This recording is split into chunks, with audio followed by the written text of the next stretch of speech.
Right, couple of announcements. Number one, your book reviews should be available next week, or this week. This week? This week, good. Happy days. Number two, hope you're all well. We're nearly there, folks.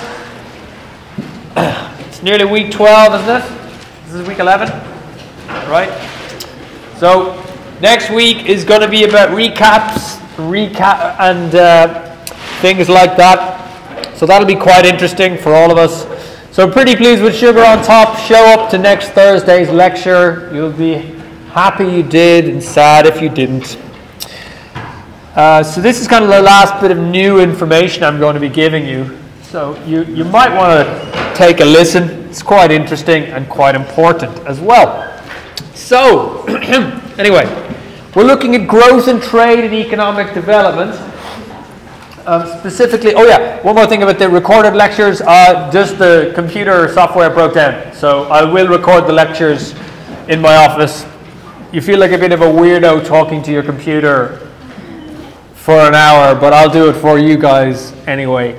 So I'll do that probably this weekend or maybe the start of next week. So I will do that. So anyway, we're looking at growth and trade and development. So remember from about 6 weeks ago, we looked at the ISLM BP model. So the ISLM, IS is the goods market, LM is the liquidity and money. So IS stands for investment and saving. So think about it as the goods market. If you need a particular example, think about a plumber, right? He's the goods market. He installed toilets. Keep it nice and simple. Scatological seems to work as well for some reason.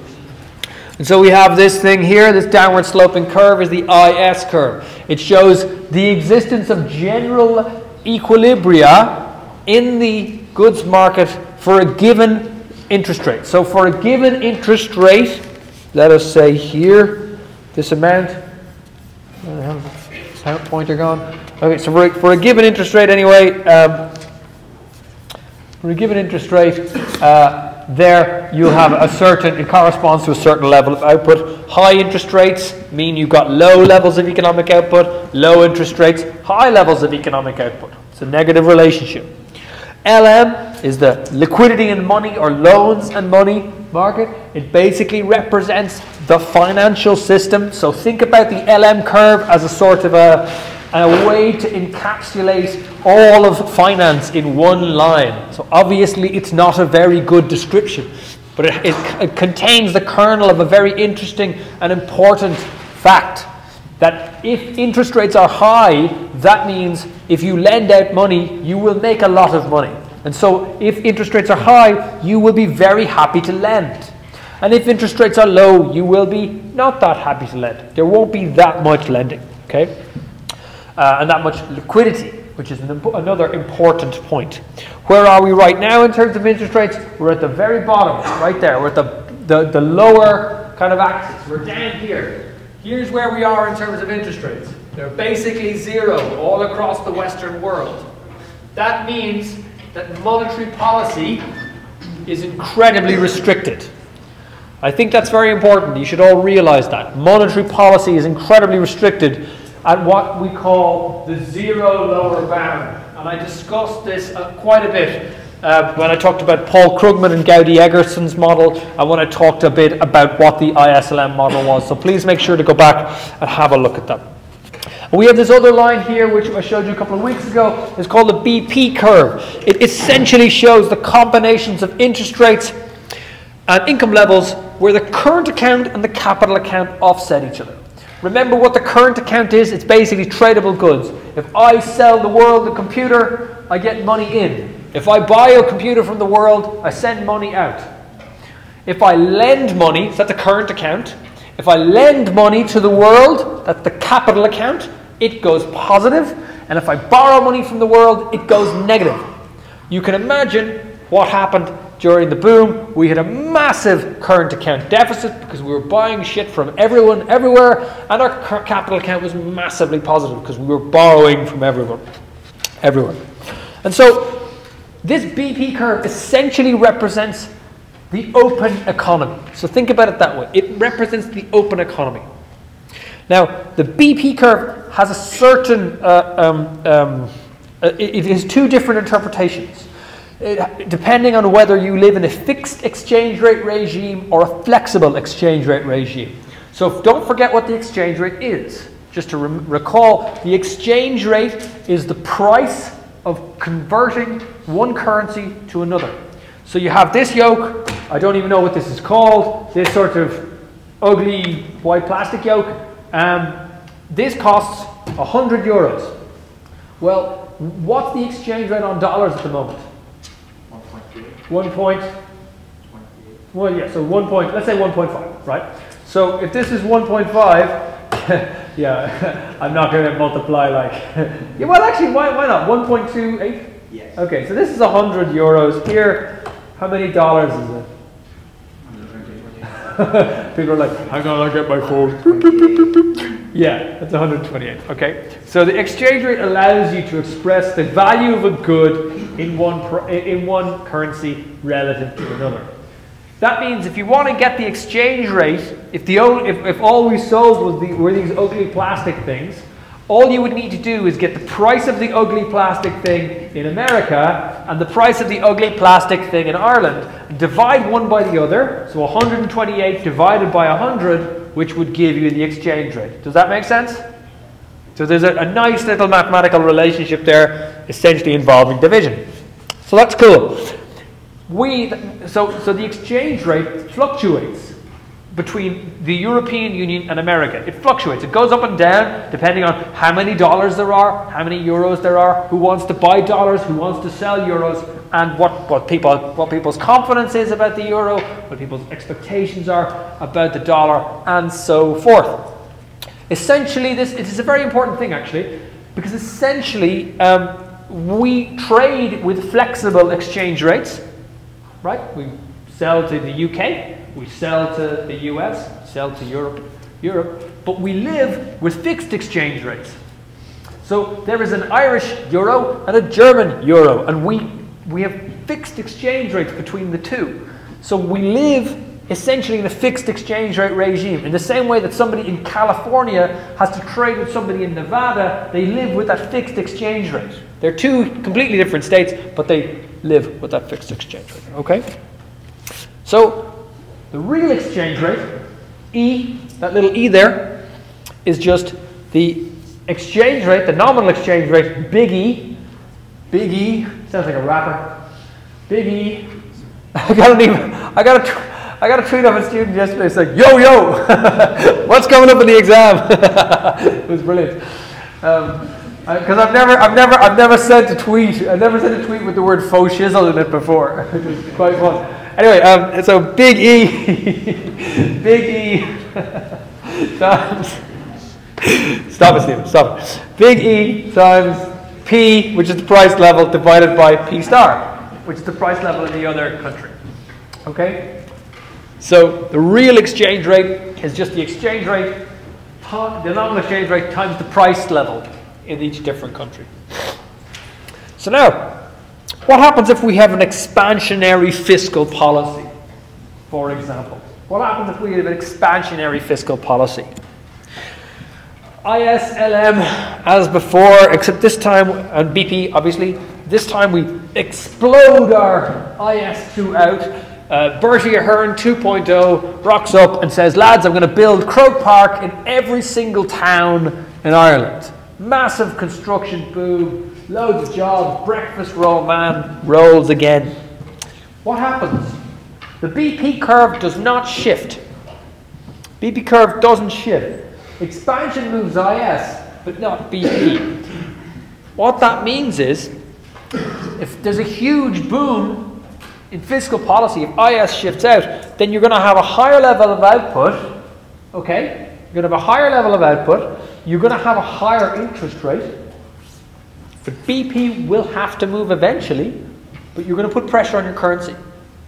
BP is going to stay fixed for the moment, it's going to stay fixed, and then you put pressure on your currency because you're spending, inflation's going up.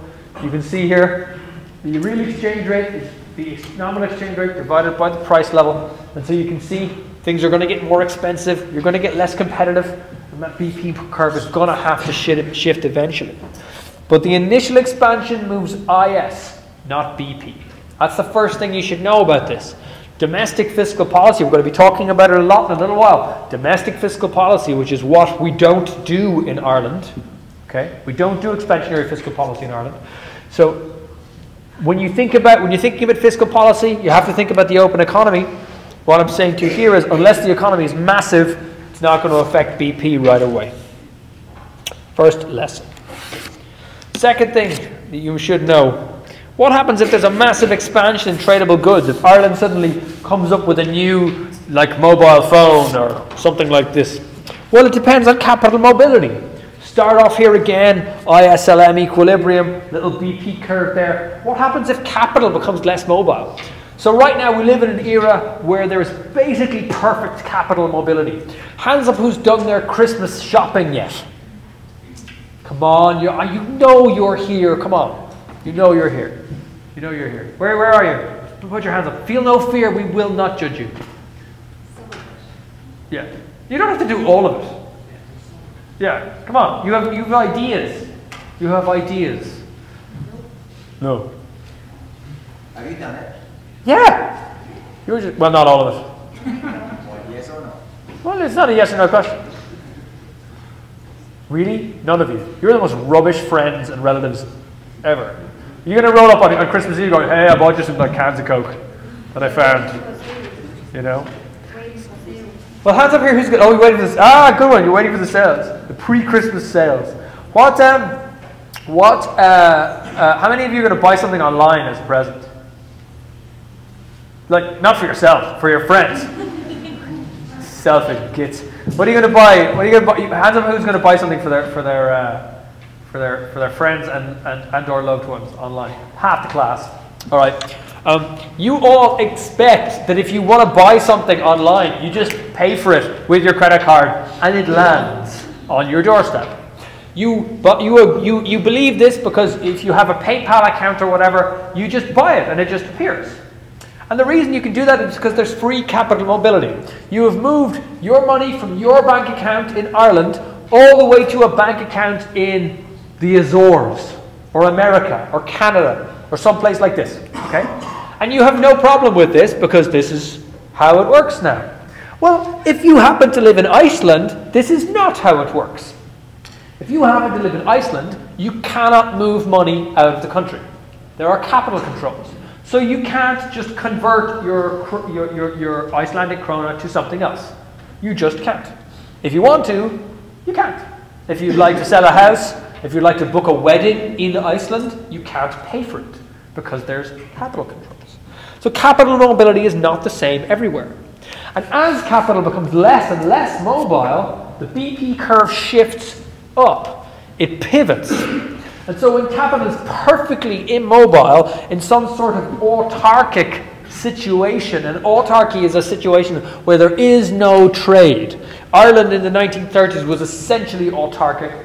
There are lots of examples, and you saw the Meiji dynasty, for example. You saw that was a good example during your case studies.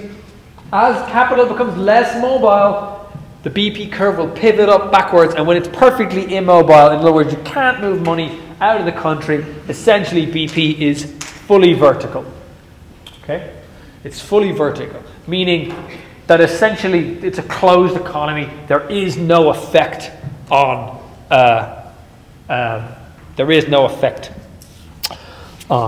of the exchange rate on anything else. So now, recall your three balances.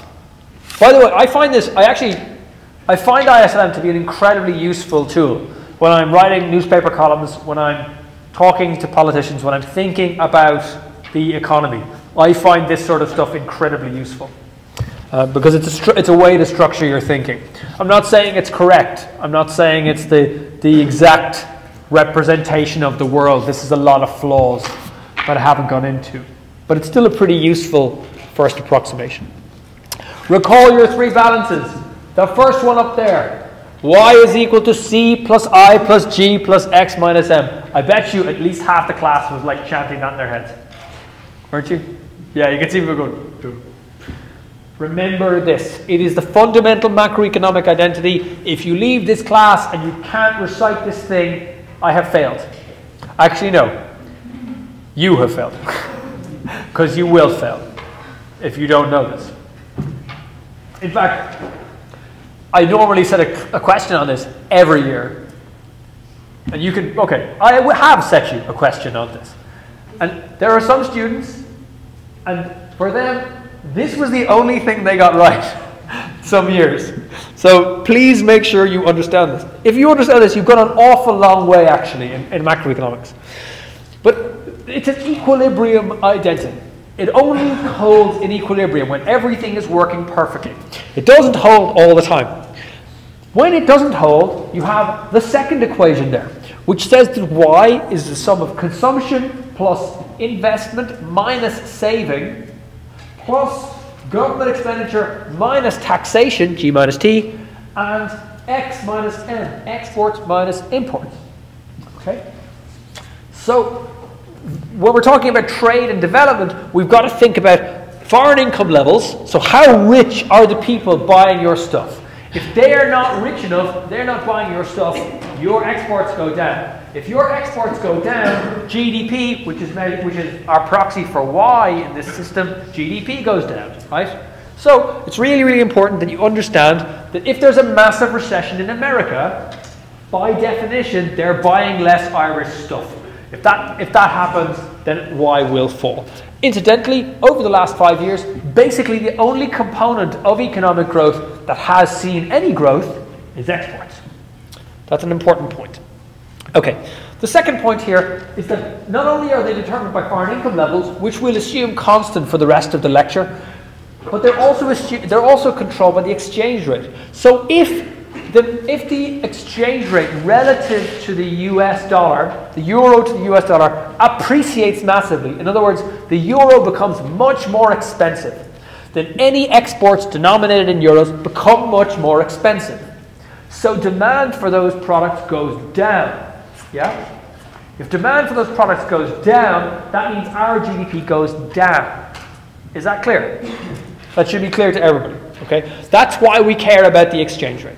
Right. I minus S is determined by the interest rate in equilibrium. This is the convergence of investment and saving. It's determined by the interest rate. Investors decide to invest based on the interest rate, and savers decide how much to save based on the interest rate. Okay?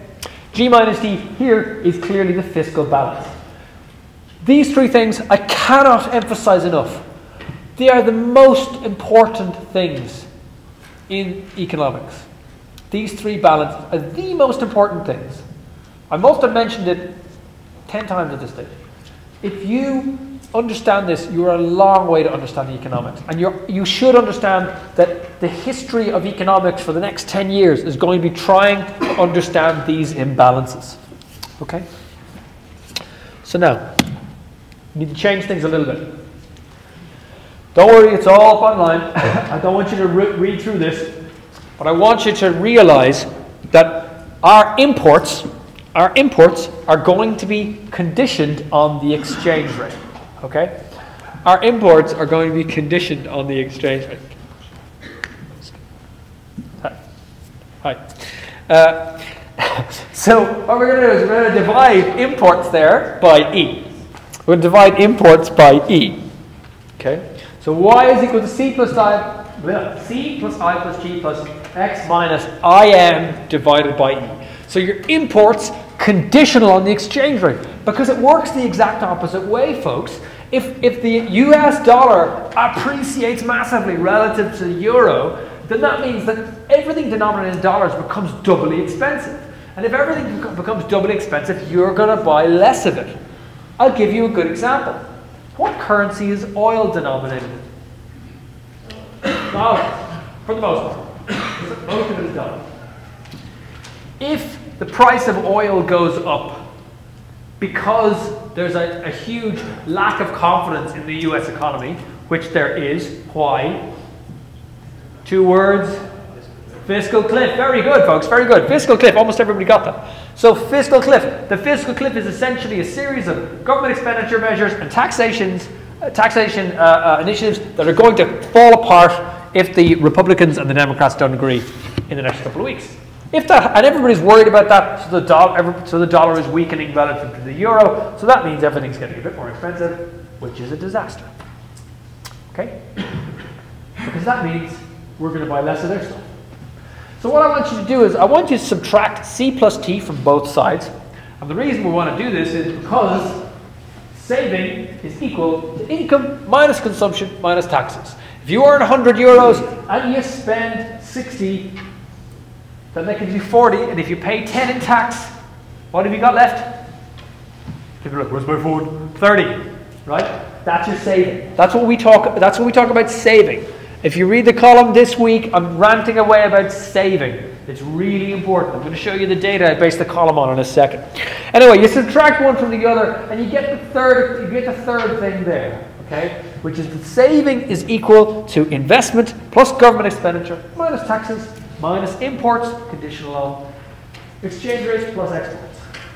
We'll call net exports NX because it's just easier. So that means this is true. Could everybody please write down the second to last bullet point? It's really important. NX is equal to S plus G minus T minus I. Everyone write it down. It's important. What this is telling you is in equilibrium, the trade balance, which is the difference between imports and exports, must equal private saving, which is S, and public saving, which is G minus T. So this is a different way to think about G minus T, right? Public saving. How is G minus T public saving? Whatever government gets minus expenditure. But why is that saving? We're not used to thinking about that as saving. Why is it saving?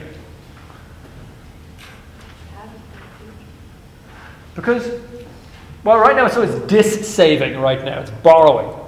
Dis-saving or borrowing, right? That's number one. Number two is if the public sector is saving, that means government expenditure is less than taxation, right? Less than taxation. This is true, by the way, for quite a few countries. It's not every country runs a budget deficit. A lot of them run budget surpluses, actually. So, in equilibrium, the trade balance must equal private saving, S, and public saving minus investment. Whoa! Right. A trade surplus corresponds to an excess of saving over investment. So if you have more at the end of the month than you spend, and this is not true for many households in Ireland these days, but if you have more than you spend, then that implies the trade surplus corresponds to an excess of investment over saving. So if you see a trade surplus, that means that somewhere in the system, either private saving or public saving is positive. This is really important in understanding the connections between economies. And believe me, folks, the study of economics in the next 10 years, many of you will go on to do economics in our major, and maybe you'll come on to do our master's in economics, MSc in economic analysis, and maybe some of you will even stay on for our structured PhD, which we're just putting together now. But I'm telling you, this is going to be the next 10 years. 10 years of economics will be all about understanding this. The reason is China. No, the biggest single imbalance in the system is China and its rise, and no one has a clue how to deal with it. Okay? So, this is a trip into the next 10 years of research. But here is net borrowing or lending by the government. So this is in percent of GDP. Okay? So you can see, in terms of, this is quarterly, but you can see first off that it's been kind of roughly zero, more or less. You can think about this as a sort of a heartbeat. The seasonal jumps, whatever, but basically it's more or less zero. And then it goes hugely negative. And then you can see that this is the promissory notes. These things here, these are the promissory notes, where we borrowed 32 billion euros in a day. So that's what that huge thing is. And then we're borrowing 20 billion and 16 billion and then 14 billion, which is why it's coming back up to zero. Okay? Here's what happened in the private sector. Okay? The private sector there is the blue line, households. So you can see households were net, like what that's saying is, if you're at 0 and above, you're a lender. You're a lender. And if you're at 0 and below, you're a borrower. And so you can see that households and the general government, firms and the general government, basically the total economy, they were roughly 0 in 2002. And the households were fairly negative, but not really. Then there was a huge drop from 2000 to 2008, and then it shot up positive again. Shot up. Why did it shoot up positive again after 2008? Because people stopped borrowing. Nobody wanted a mortgage, and if you wanted one, no one would give it to you. So, in terms of net lending or net borrowing, we became a net lender. So households in the economy right now are net lenders, not net borrowers. Who are they lending to? Who are they lending to? Banks. Who said banks? Very good. Banks. They're lending to banks. Can you see? This is an insight you probably wouldn't have got anywhere else. Households are lending to banks, who are then saying, no, we don't have any money. Very frustrating to be an economist these days. Anyway, that red line there is government borrowing. I just showed you that. Smooth version of that. But you can see that the total economy has actually kind of slightly become a net lender to the rest of the world. Meanwhile, so that to go back a little bit, nx is equal to s plus g minus t plus minus I. So I've shown you g minus t effectively. That's this. When it goes negative, you have to borrow, so that means g minus t is negative. So up here, pre-2007, g minus t is basically positive, and here it's gone negative, right? Here I'm showing you borrowing by the rest of the country, or broken down, and here I'm showing you S. This is saving. So this is in billions, and you can see that people since 1990 have just saved more and more and more money. And remember, the definition of saving is anything you don't spend. Okay? S is equal to Y minus C minus T. So income minus consumption minus taxes. And you can see the saving has gone up and then it's kind of sloped off a little bit. So the historical trend is that we just had more money, right? So that's what's happening to saving. It's kind of leveling out, dropped a bit, come up a bit in the last while. And this is investment. This is, when you see investment, this is gross fixed capital formation. And for all intents and purposes, and for our purposes, you should just think about building houses, right? That's a really good approximation to building bloody houses. And you can see we were investing and then we weren't. The bubble, he is dead. Okay. So I've shown you the private sector, I've shown you government expenditure, I've shown you saving, and I've shown you investment. Now I need to show you NX, the trade balance. Well, the trade balance is actually made up of two things, the current account and the capital account. The sum of the current account and the capital account is 0. So CA plus KA is equal to 0, as I showed you several weeks ago. Here, this is a little bit of a busy chart, but so we'll spend the time going through it. This thing here is Ireland's current account. So, the green line there is the overall trend. And you can see that through the 2000s, it's like vaguely positive and it goes hugely negative. It's on the right-hand axis. So the way to read that is look at the right-hand axis for the green line. Okay? The right-hand axis for the green line. And you can see that people are just trading and buying tons and tons of shit from Ireland, and we're buying tons and tons of shit from them. And it's all very good. And you can see that essentially the current account is shooting negative. Why? Because of the presence of all these tradable services. Yeah? We borrowed loads of money through the capital account, and then we bought loads of stuff through the current account. You can see here, the red and the blue lines are the credits that you get from the rest of the world, and the red lines are the debits that you owe to the rest of the world. And you can see the difference between, for example, the red line in 1998 The blue line was like almost nothing. You see they're almost exactly the same, and that's why this green line up here is essentially zero. Does that make sense to everybody? The reason I'm showing you it like this and not just the green line itself is I want you to see that the difference essentially is that the credit bar dropped. So not the debit bar. The difference between the red line and the blue line is the debits and the credits. What we owe, I just leave. What we owe and what is owed to us. Okay, and you can see that it's shooting up positive after 2008.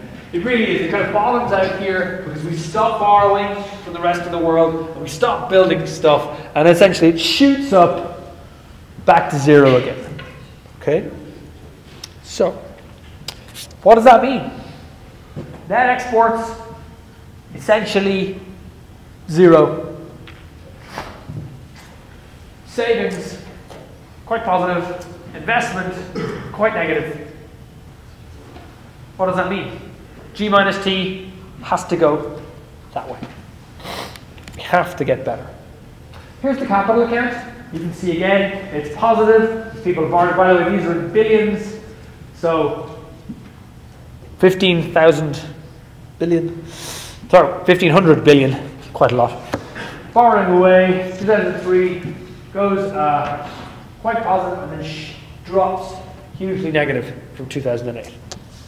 Oh, because again, they're balancing one to the other.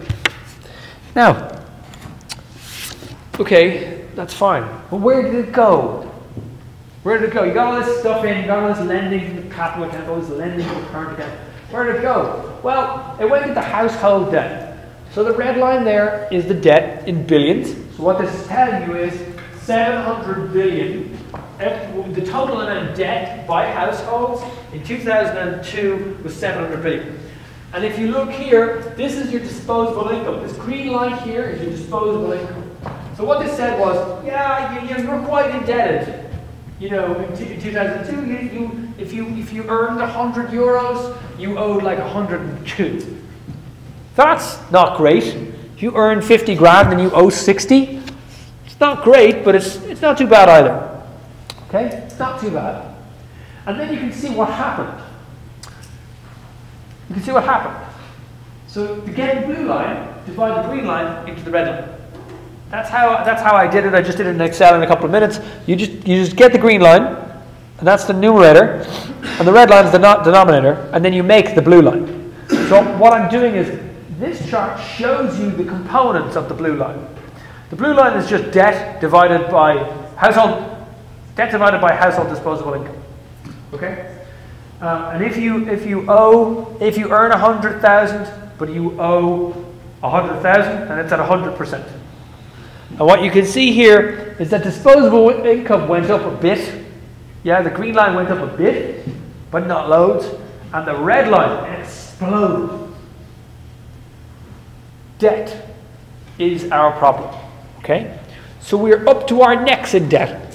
And so we're upwards, sorry, I've moved that chart slightly. We're upwards of 210%. To give you a sense of how bad this is, the UK is 170, the US is 130, and Spain is 150. So we're some of the most indebted people on planet Earth. Sucks to be you, because you're going to have to pay it all off. And it sucks to be me, because I am paying it all off. But luckily I'll die sooner. So. And people say economics is the dismal science. Luckily I'll be dead. Yes. How does this interact with saving? Here's that blue line again. But there's saving, gross saving, not net saving, gross saving as a percentage of disposable income. You can see its gross saving collapsed during the boom, as it should. You would think that if you were spending loads and loads of money, not everybody would be saving, you wouldn't want to do it. And then since 2009, gross saving has dropped massively. 3 reasons for this. Number one, Number one, income has dropped. Lots of people don't have any income anymore. Number two, people are paying down debt. They're deleveraging. And number three, people are not saving their money in Ireland. They're moving their money abroad. Three big reasons. Okay. So, you want to read more about that? I put a thing up on the blog about it. It's all about speed and greed. So, trade and exchange and development. The idea is if you trade more with people, that forces specialization. Specialization is driven by competition, and that leads to efficiency, which increases economic output. That's the theory of trade, the theory of comparative advantage, as enunciated by people like David Ricardo. However, I'm going to show you in a moment that trade is very, very complex. Very complex. And then I'm going to show you a little bit about what's called a fiscal multiplier, because it's really important for policy today. So, let me just show you this. I think it's just here, is it?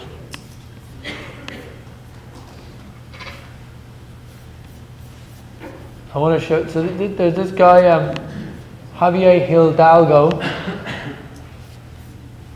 Hidalgo is his name. Where is he gone? Right. So here he is. What does Ireland export? So this is this cool thing. He basically went through all of the different trade statistics and he made a map.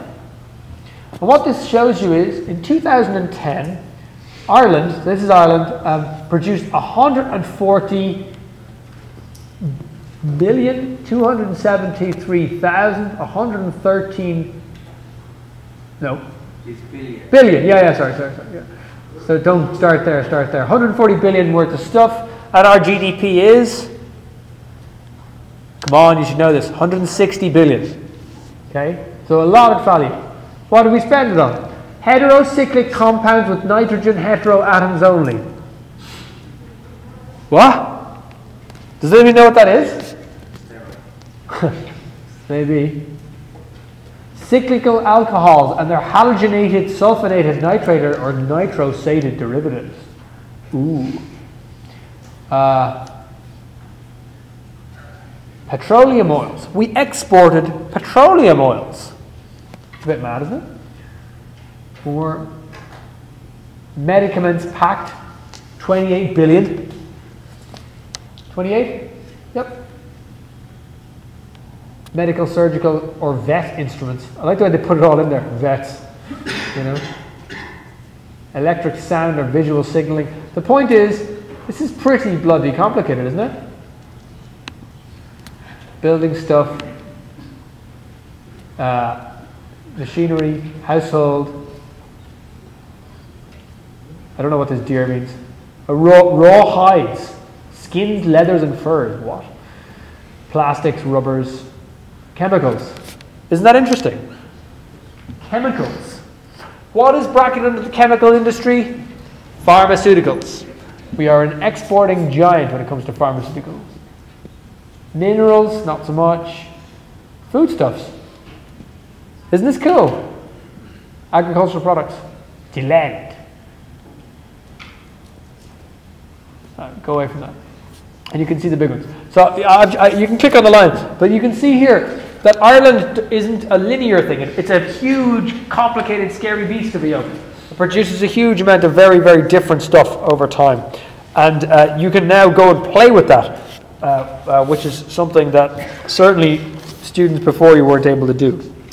Now, the IMF and the EU are two massive policy heavyweights. They currently run the country in which you live, sort of. And they're having a bit of a row. And we're, on the Irish Economy blog, we're calling it the Battle of the Boxes. So what they've done is, they've produced these reports. And in the reports they've said, well, I think the level of the fiscal multiplier is a lot higher than the EU and ourselves have previously said. To which the EU have gone, shut up. Shut up. Shut up. shut up, shut up. Here's our box, which ignores you completely but tries its best to refute what you're saying. Why does the fiscal multiplier matter? What is the multiplier? What is it like? The multiplier is a measure of how much extra economic activity you get for pumping in an extra billion into the economy. So, for example, if the government decided to inject €1 billion into the economy and it produced €5 billion worth of output because the people you give the money to go off and get jobs and they spend money and they give that money to other people who then spend the money and then spend the money and so forth. And if you produce €5 billion worth of GDP, then the multiplier is 5. That's the fiscal multiplier. It's the extra additional GDP you get for pumping in $1 billion. Okay? So that means if the fiscal multiplier is high, it's worth spending money. Yeah? Very important. Fiscal policy, which is basically spending money to reduce unemployment. How many people are unemployed in Ireland right now? 311,000 people. Okay? You're right, it's 14.8%, but it's better to think about it in terms of an absolute number. 2.2 million people eligible to work, over 300,000 of them unable to find work. All right? So, that means we've always been told there's no point in doing fiscal policy in Ireland because the multiplier is too small. These guys have come back and said, no, actually, lads, it's pretty big. Hugely significant result. The IMF has said, everything you're doing is wrong, lads. The guys have come back going, no, you're wrong. So here's the battle of the boxes. It's very important. It's the biggest policy debate going on at the moment. Return to our y is equal to c plus I plus g minus im divided by the exchange rate plus exports. In equilibrium, it is the case that exports is equal to imports. And you import a fraction of your income. If I earn €100 and I spend 50 of it on stuff from abroad, I buy this watch or these shoes or these pants or whatever, I spend 50% of my income, then that n is 0.5. The little n there is 0.5. It is the proportion of income spent on imports. Okay? So what I want to do is I want to substitute that into this equation, and you get y is equal to c plus I plus g minus m multiplied by y over e. So this is the proportion of income you spend on imports divided by the exchange rate rather, plus m times y. I've told you many times that we have this, shit, that's wrong, this consumption function. That should be c, sorry, not y. Where's it gone?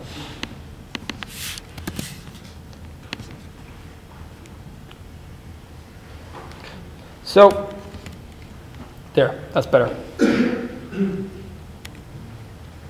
Oh, what did I do now?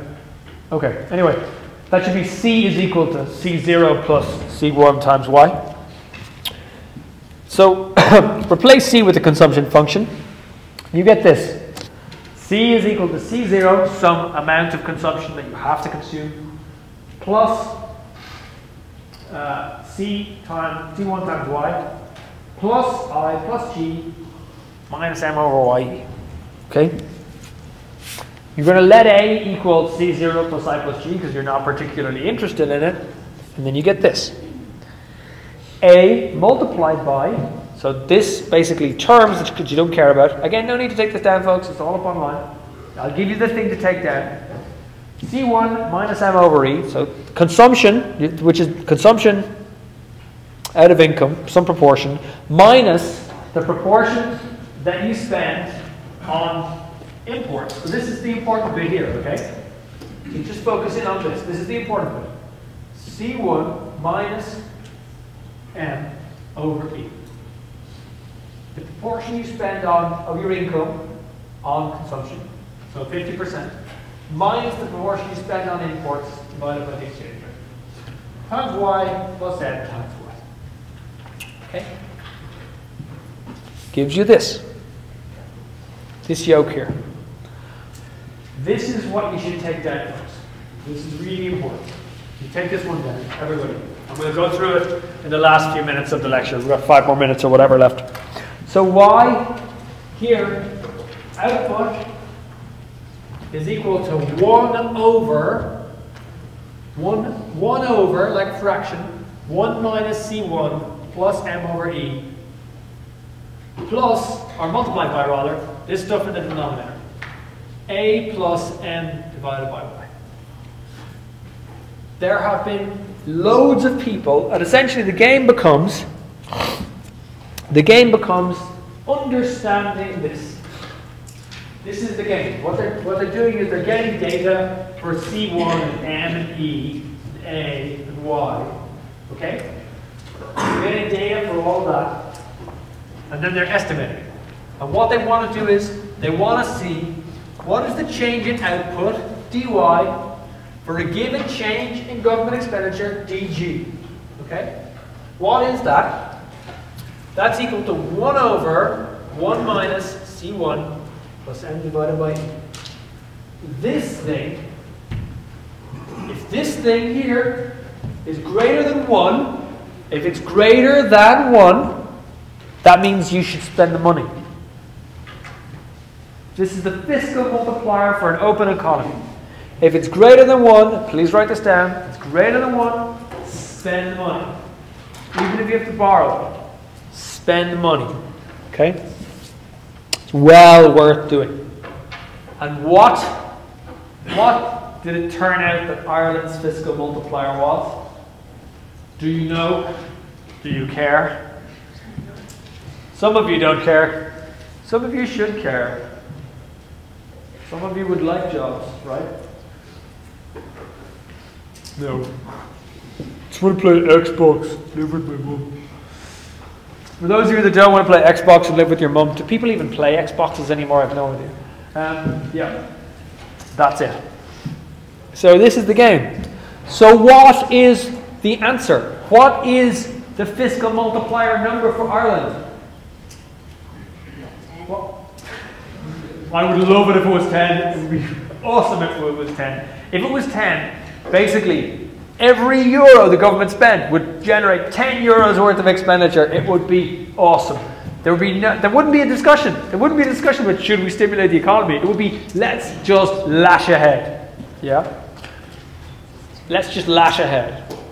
Right? But I think you can see that the reason that we're doing all this is you have to consider the open economy dimension. If M is really big, okay, just to give you some insight here, if M is really big, that means most of your income you spend on imports. Which means if somebody increases your income, you spend more on imports. Which means you push all the money out of the economy. Right? And if M is really small, you don't.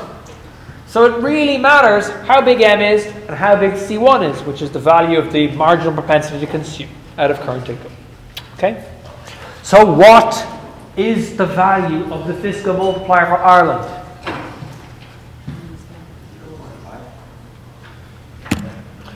Click this link to find out.